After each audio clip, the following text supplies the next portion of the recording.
Look who's here now. The man himself has built quite a reputation in the last 6 months by being right.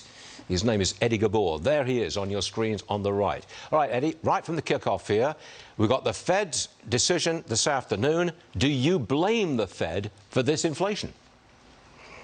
I think they played a big role in this by being too late to hiking. And now they're so far behind the curve, there's nothing they can do to get inflation down. And the biggest fear that I have right now is they're going to be very aggressive in tightening. And I believe that is very reckless.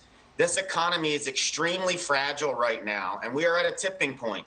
If they come in with 75 basis points today, and then they signal they're going to do it again next month, I think you're going to really see a major leg down even further, because economically, the consumer is already hurting. The bond market is hurting. The wealth effect of the amount of money that's been lost is hurting the economy. And this is just going to make it worse. So I think it's reckless to be this hawkish when the economy is struggling so bad.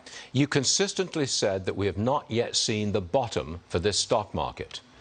You're still saying that? We've still got a long way down to go?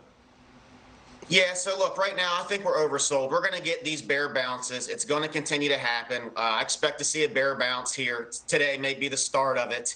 But I can't emphasize enough, these bear bounces, for those that haven't de-risked anything, need to take that opportunity and take some off the table if they're trying to protect their capital.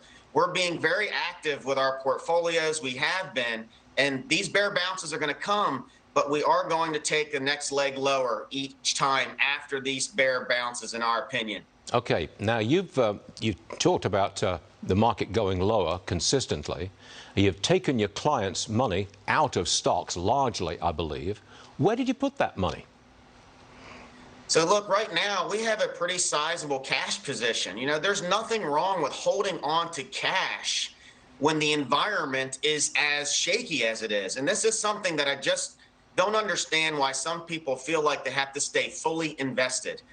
There are times in history when it's okay to just sit on the sidelines, because how can you buy the dip if you lose a third or half of your assets on riding this thing all the way down? And there's people, unfortunately, are going to learn the hard way. This is not trying to time the market. This is trying to time an economic cycle.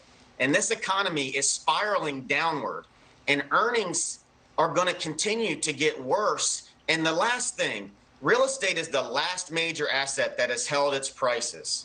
I believe you're now going to start to see a correction in real estate, and that's where you could see a major 08, 09 type of economic scenario if the Fed continues to put the pedal to the metal. So there's nothing wrong with being on the sidelines right now and being patient. All right, we hear you. Eddie Ghabour, come back and see us soon and tell us what you think at the end of this week or next week. We'll see you later. Thanks, Eddie.